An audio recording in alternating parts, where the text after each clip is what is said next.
معنى الإثم أو الذنب معنى دلئي يوكا شبؤو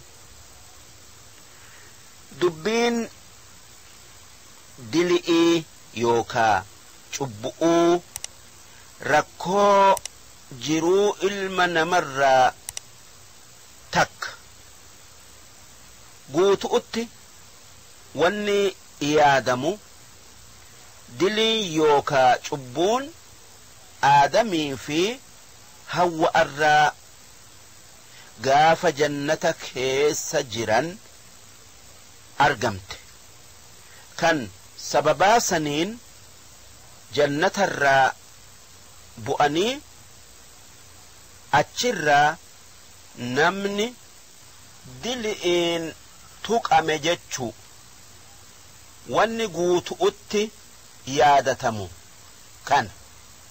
أمو إسلامني دبيت نرى يادة دين براهن أبنك أبا قرآن واني اتنو أكيكو آدمي في هوان أكا جنتك سقبة أججني رب الرائساني رفي قبة ربين واني إسان جئ وان جنتك سجرون أنانئا أكا فيتنتي جرو غاري جنتك نكيستي أرغتني أمو موكا كان هنتقنا وان أرغتن تبدني وان أرغتن تبدنيتي سببا سنين إف ميتني جئين هاتيو شيطان إسان سسبه muka irraa dhoowwaman san nyaachisee sababaa saniin rabbitti balleessanii jannatarraa buufaman akka dachii tanarra hanga du'an taa'anii ilmaan isaanitii wajji eegasii guyyaa qiyaama'aa hundi isaanii qabri'ii kaafamanii gaafataman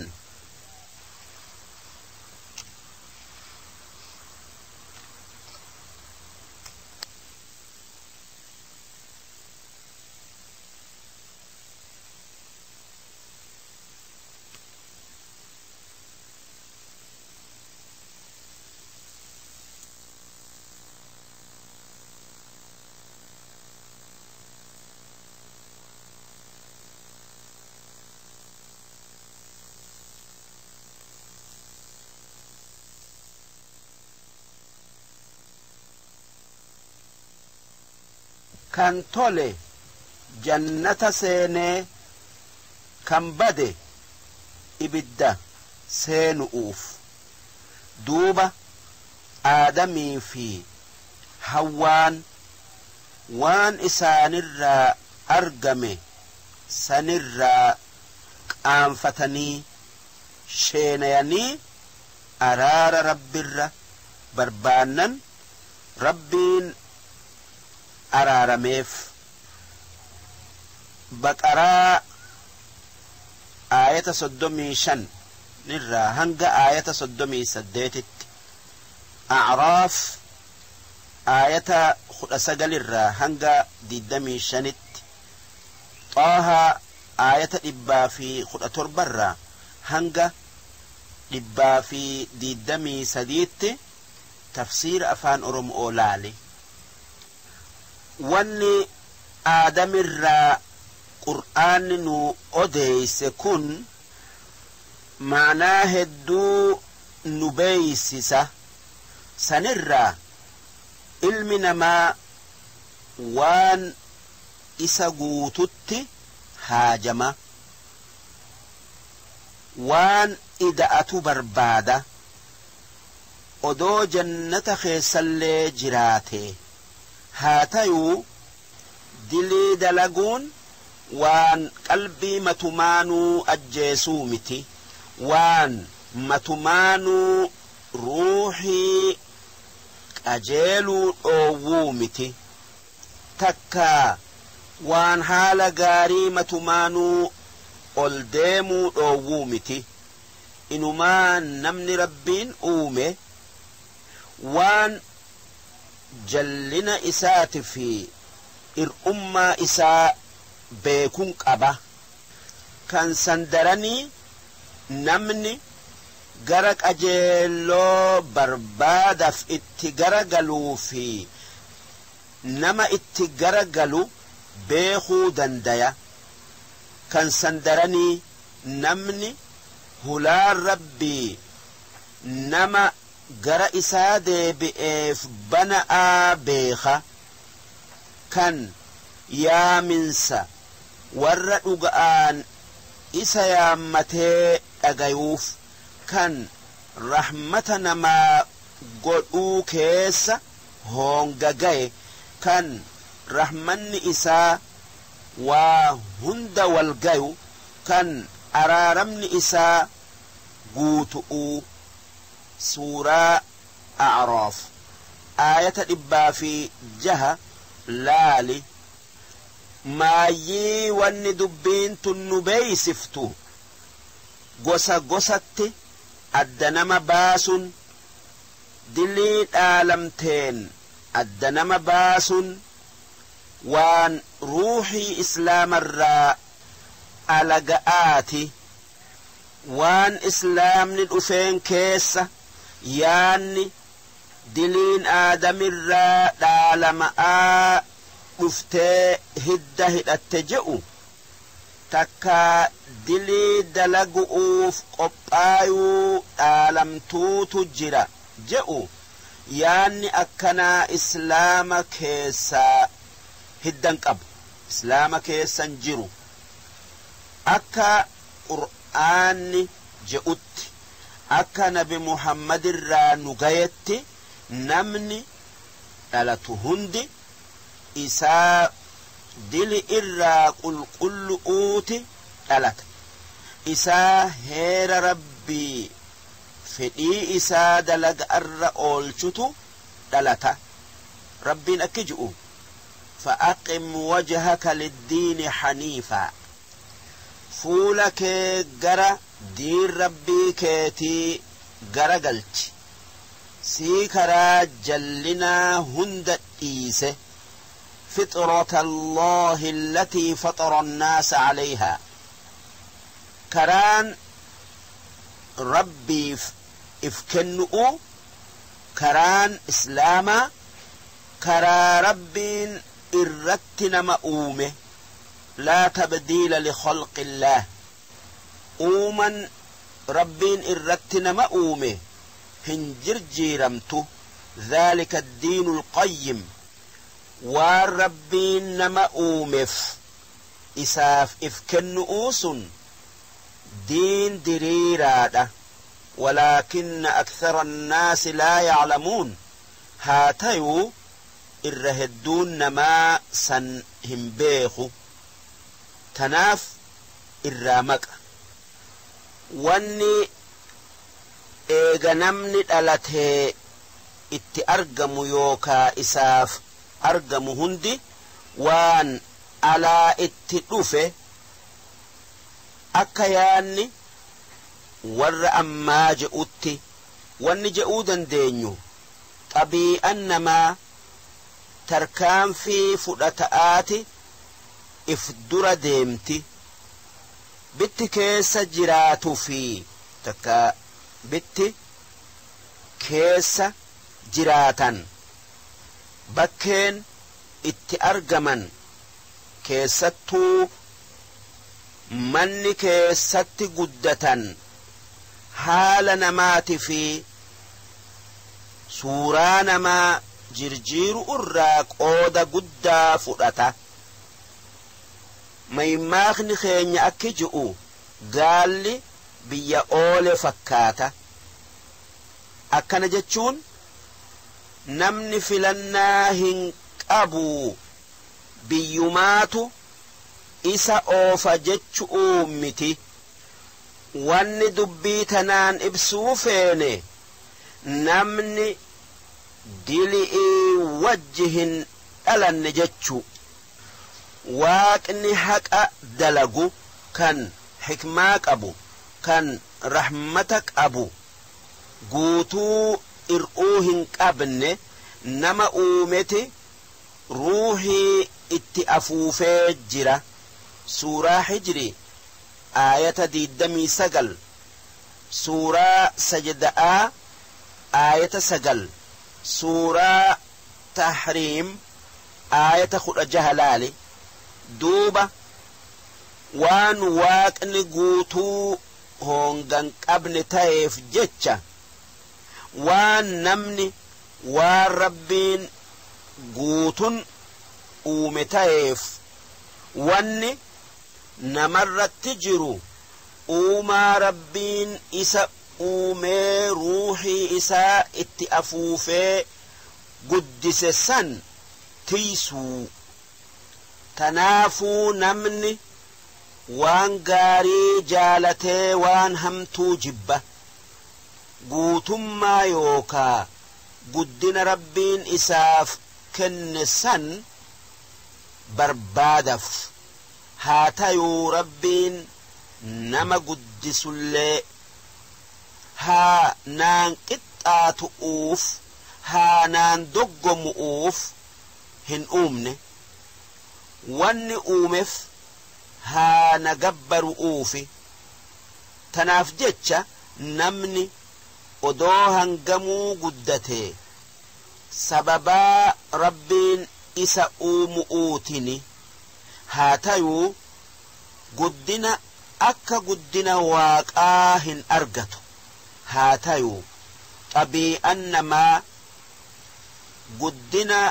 rabbiin isa guddiserraa qullaadhaa miti. Guddina ifii kabajaa isaa tiifatuu fedha. Tanaaf cubbuu wallaala jibba. Haa tayuu namni ir'uu tayuun dilii dalagu'uuf aanjaa qabaatun diliidhan walqixaa miti islaama biratti. Namni ir'uu tayullee rabbiin akka ir'ummaan isaa boolla isa buuftu itti lakkifne ambiyaa itti ergeeti humna isaa kennee ayliidhan gargaaree filannaa qabaatu'uun isa jabeessee aadaa bultii biyyaatin waan gaarii lubbuun isaa jaalatu'uun isa qajeelche. Akka guddina rabbiin isaa kenne san argatu'uuf tattaafatu. Humniti waan gaarii jaalatu'uu humniti waan hamtuu jibbu'uu tan garaa namaa keessaa gamaa gamana wal buttu qabsoo jiru'uuti. Inni waan namni barbaadu kennaafi. Jiruu nama jaalachiisa. Jiru'utti ma'naa godha. Jiruu akka bakka takka teessee nama hin hifachiifne godha. Gama tokkoon yoo garaa keessa humniti takka waan hamtu'utti si kaaftee takka waan gaari'itti si kaafte duuba hamtuu jalaa diddee gaarii dalayde waaqa jaalachiifte. Maaliif rabbiin gabroonni isaa haala gaari'iin haala hamaa mooyatuu jaalata. Akka islaamni haala gaarii qiyaasutti yookaa laalutti yoo deemne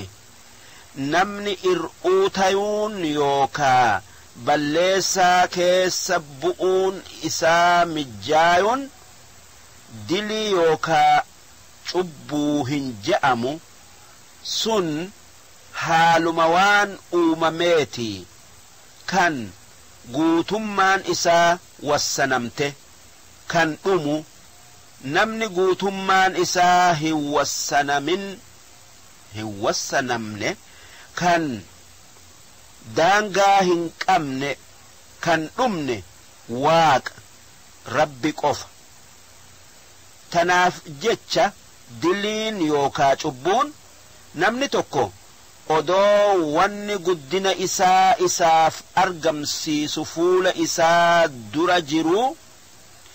itti deemee dalaguu dhiisuu takkaayuu barbaaduu dhiisuu diliin dalagaa yookaa yaada sharxii as deemtu tana guutatte takkaa guutate tokkoffaa yaada'aa dalaguu lammaffaa heera rabbii dura dhaabbatu dirree baasee sadaffaa hayni rabbii takkaa hayni namaa balleeffamu afraffaa waan qaama takkaa ruuhii miidhu tayu shanaffaa itti deddeebi'ee takkaa itti deddeebi'amee dalagamu jahaffaa akka aadaatti waan sanirraa fagaatun mijjaayu shuruuxni takkaa seerri kun waan dilii yookaa cubbuu argamsiisu dilii aadamirraa dhaalamte dilii aadamirraa dhaalamte namni wajji dhalate hin jiru akka islaamni je'utti dhuga'aa humniti dili'iin dalagan humniti dili'iin dalagu dhokattee nama keessa jiraatun waanuma jiraati haa tayuu dandeeytin cubbu'uu takkaa dili'iitun dandeeytii waan gaarii dalagu'uu tan dhokattee isa keessa jirturra guddo'oo miti yoommoo inni humna waan gaari irra humna waan hamtuudhaa mirqaansee bakka waan gaarii dalagu waan hamtuu dalage waan alaa dhufee isa mirqaansetu jira malee dilii wajji dhalate jechu'uufii miti namni waan alaa itti dhufeen waan hamtuu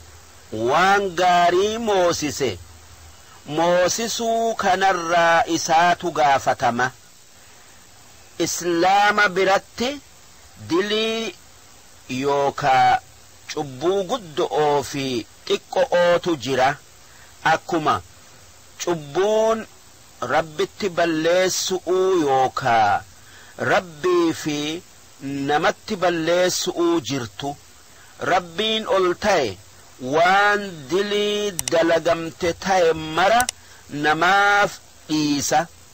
ni araarama dilii takka malee yoo namichi rabbitti balleesse sun gara isaa deebi'ee araara barbaade qur'aanni wanni ibse rabbiin cubbuu isatti kafaru'uu isa moromu'uu rabbiin heddu'uu yaadu'uu rabbiin ilmoo qabaa yaadu'uu jaartii qabaa yaadu'uu hin araaramu ammoo waan san hin tayin hunda abbaa fedheef araarama jechu'u sanumaa wajji namni rabbitti kafare sun yoo odoo hin du'in kufri irraa deebi'e rabbiin dilii kufri'iisan isaaf araarama jechu'u ammoo diliin namatti balleessuu yoo namni itti balleessan dhiifama namaa godhe malee takka wanni irraa fuudhamte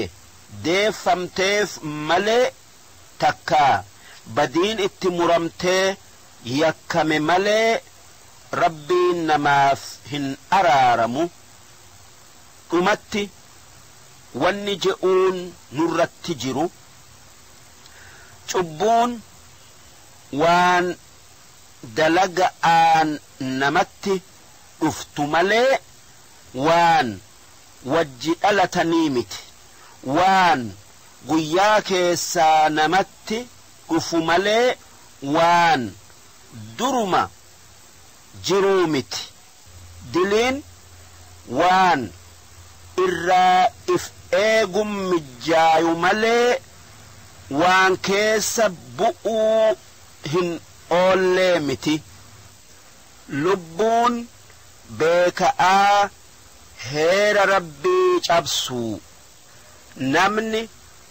yoo wanni inni ifirraa deebisuu hin dandeenye kan akka wahirraa kufu'uu faan irraa argamte dalagaan sun dilii hin je'amtu. dubbiin odoo akkas tayuu baatte hikmaan rabbii bakka dhabdi ammoo sun waan hin taane akkasuma namni waan fedhii isaatiin dalagirraa gaafatamaa tayuun ma'naa dhaba. rabbiin waan humniti namaa dandeessu malee waan biraa nama hin gaafatu.